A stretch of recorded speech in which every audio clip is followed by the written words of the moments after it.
மாற்றத்தை விரும்பும் மக்களின் மாநாடு நாளைக்கு திருச்சியில் பேரெழுச்சியாக நாம் தமிழர் கட்சியினுடைய 2026 சட்டமன்ற தேர்தலுக்கான அந்த மாநாடு நடைபெற இருக்குது.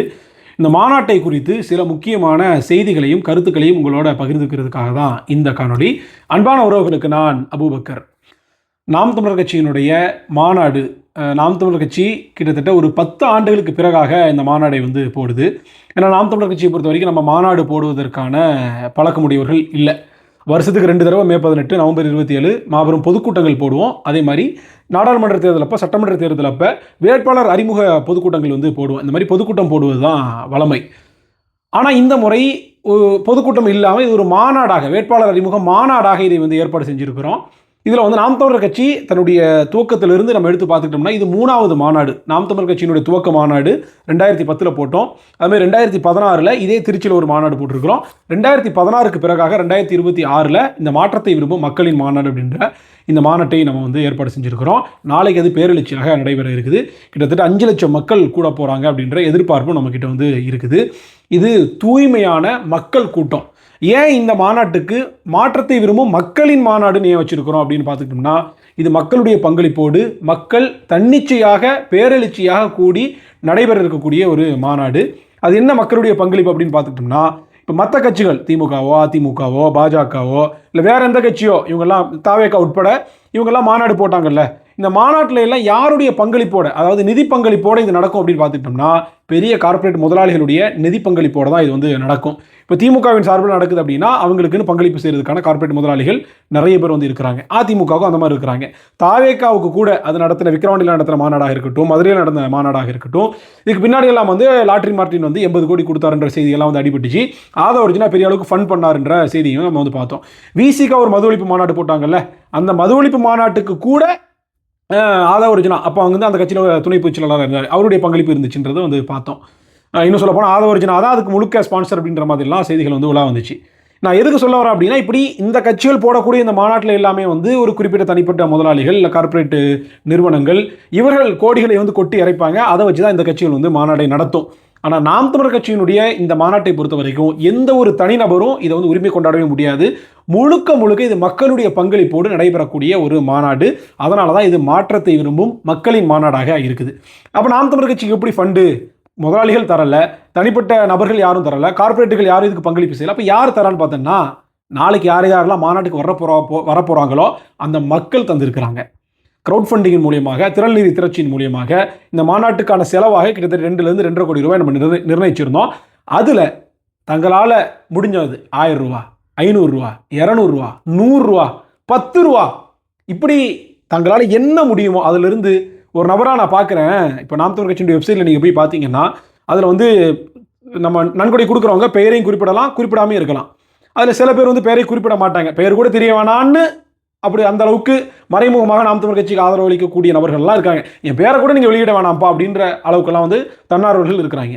அப்படிப்பட்ட ஒரு சில நபர்கள் நான் பார்க்குறேன். ஒருத்தர் 1 லட்சம் ரூபா அனுப்பியிருக்கிறாரு, பெயர் குறிப்பிட விரும்பவில்லைன்னு. இன்னொருத்தர் 50,000 அனுப்பியிருக்காரு, இன்னொருத்தர் 50,000 அனுப்பியிருக்காரு. ஒரு பெயர் குறிப்பிடுறதுக்கு கூட விரும்பாத நபர்கள் இந்த அளவுக்கு பங்களிப்பு செய்கிறாங்கல்ல, இவர்களுடைய இந்த தன்னார்வலர்கள் தாங்கள் விரும்பக்கூடிய, தாங்கள் நேசிக்கக்கூடிய ஒரு தலைவனுக்காக, அந்த கட்சிக்காக, அந்த கட்சியினுடைய சித்தாந்தத்திற்காக பங்களிப்பு செய்யக்கூடிய இந்த மக்கள் இருக்கிறாங்களே, அந்த மக்களுடைய துணையோடு தான் இவ்வளோ பெரிய ஒரு மாநாட்டை நாம் தமிழர் கட்சி ஏற்பாடு பண்ணியிருக்குது. நீங்கள் பாருங்கள், மற்ற கட்சிகளெல்லாம் நீங்கள் பார்த்துக்கிட்டீங்கன்னா திமுக அதிமுக இந்த கட்சிகள் எல்லாமே மாநாட்டுக்கு ஆள் பிடிக்கிறதே காசு கொடுத்து தான் ஆள் பிடிப்பாங்க. அதாவது மாநாட்டுக்கு காசு கொடுக்கணும், ஒரு நாளைக்கு 500 1000 ரூபா வரைக்கும் கொடுக்கணும், பிரியாணி கொடுக்கணும், வாகனம் ஏற்பாடு செய்யணும், சரக்கு இறக்கணும்னா அது ஏற்பாடு பண்ணணும், வேறு ஏதாவது பரிசு பொருட்கள் தின்பண்டங்கள் இப்படியெல்லாம் ஏற்பாடு செஞ்சு தான் கூட்டத்துக்கு ஆள் பிடிச்சி மாநாடு போடுறாங்க.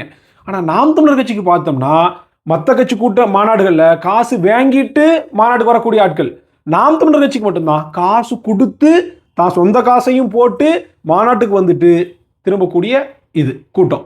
அப்போ 2 கூட்டத்திற்குமான வேறுபாடு அப்படின்றது பெரிய வேறுபாடு.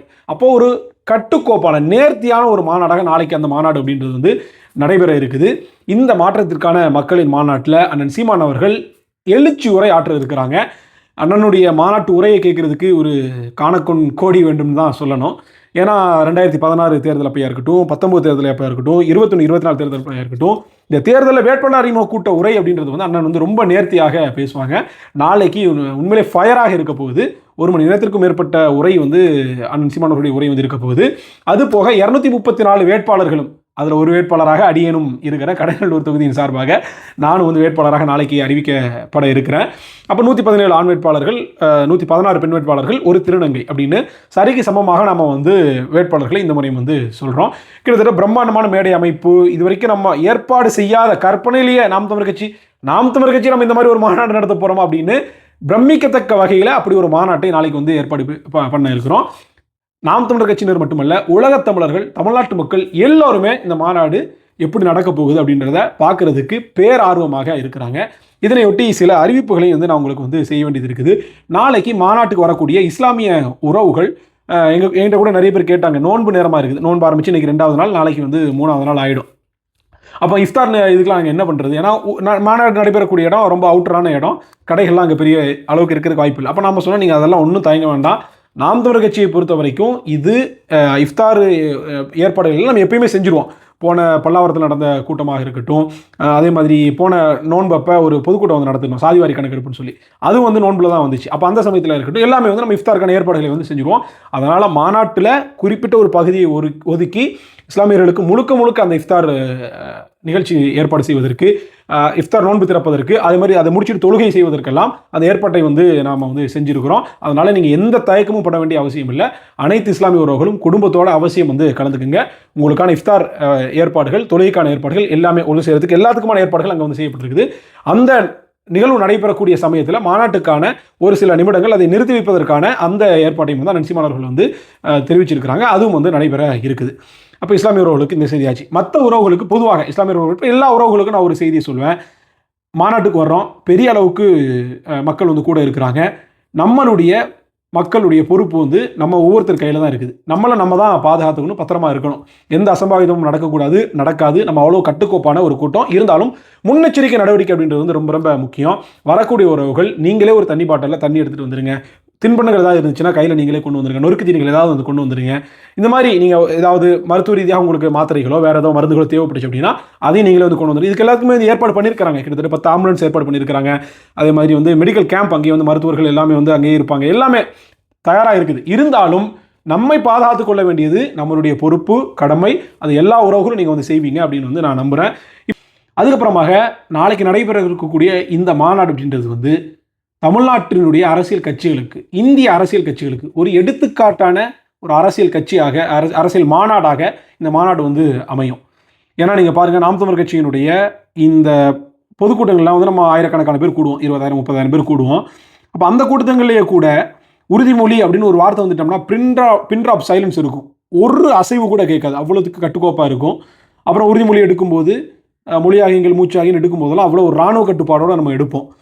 30,000 பேருக்கு அந்த மாதிரி நான் 3 லட்சத்துலேருந்து 5 லட்சம் பேர் கூடுன்றது எதிர்பார்க்குறோம். அதை விட 10 மடங்கு க்ரௌட் வந்து நாளைக்கு கூட போகுது. அப்போ அந்த இதில் எவ்வளோ நேர்த்தியாக, ஒழுக்கமாக, கட்டுக்கோப்பாக, ஏன்னா நீங்கள் ஒரு பீடி சிகரெட்டு, ஒரு மதுவாடையை கூட இந்த மாநாட்டில் நீங்கள் வந்து பார்க்க முடியாது. நீங்கள் மற்ற மாநாடுகள்லாம் எடுத்து பார்த்தீங்கன்னா தண்ணியை போட்டுட்டு தான் மாநாட்டுக்கே வருவாங்க. இப்போ தாவேக்கா மாநாட்டிலாம் கூட பார்த்தோம், மதுரையில் வந்து பக்கத்தில் இருக்கக்கூடிய டாஸ்மாகில் கட்சி கொடி துண்டெல்லாம் கட்டிக்கிட்டு அத்தனை பேர் வரிசையில் நிற்கிறாங்க. 100கணக்கான பேர் நிற்கிறானுங்க. காரினுடைய பார்க்கிங்கில் அது வந்து பாராவே மாற்றிட்டானுங்க, வச்சு அங்கேயே தான் காரில் வந்து குடிச்சிட்டு கிடந்தானுங்க. இந்த மாதிரி குடிகாரர்களால் நிரம்பி இருக்கக்கூடிய மாநாட்டை தான் இது வரைக்கும் தமிழ்நாடு வந்து பார்த்துருக்குது.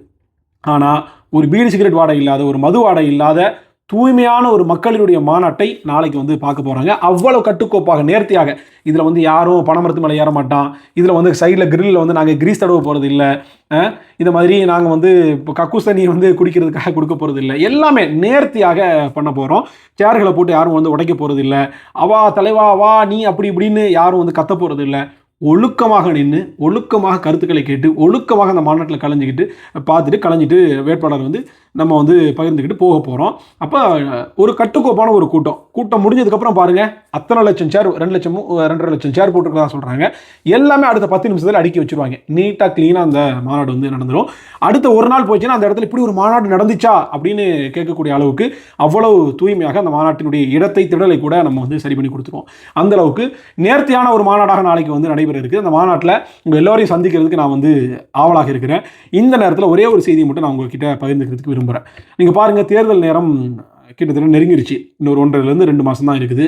எல்லா கட்சிகளுடைய என்ன ஓட்டங்கள் எப்படி இருக்குதுன்னா, கூட்டணிகளுக்காகவும் சீட்டுக்காகவும் தான் வந்து பேரம் பேசிக்கிட்டு இருக்கிறாங்க. இப்போ நாம் தமிழர் கட்சி எடுத்து பார்த்துட்டோம்னா, இன்றைக்கி அதிமுகவை கடந்து 3வது பெரிய கட்சியாக இன்றைக்கு நிரூபிக்கப்பட்ட ஒரு அரசியல் கட்சியாக இன்றைக்கு வந்து நாம் தமிழர் கட்சி இருக்குது. தேர்தல் ஆணையத்துடைய அங்கீகாரத்தையும் நம்ம வந்து பெற்றிருக்கிறோம்.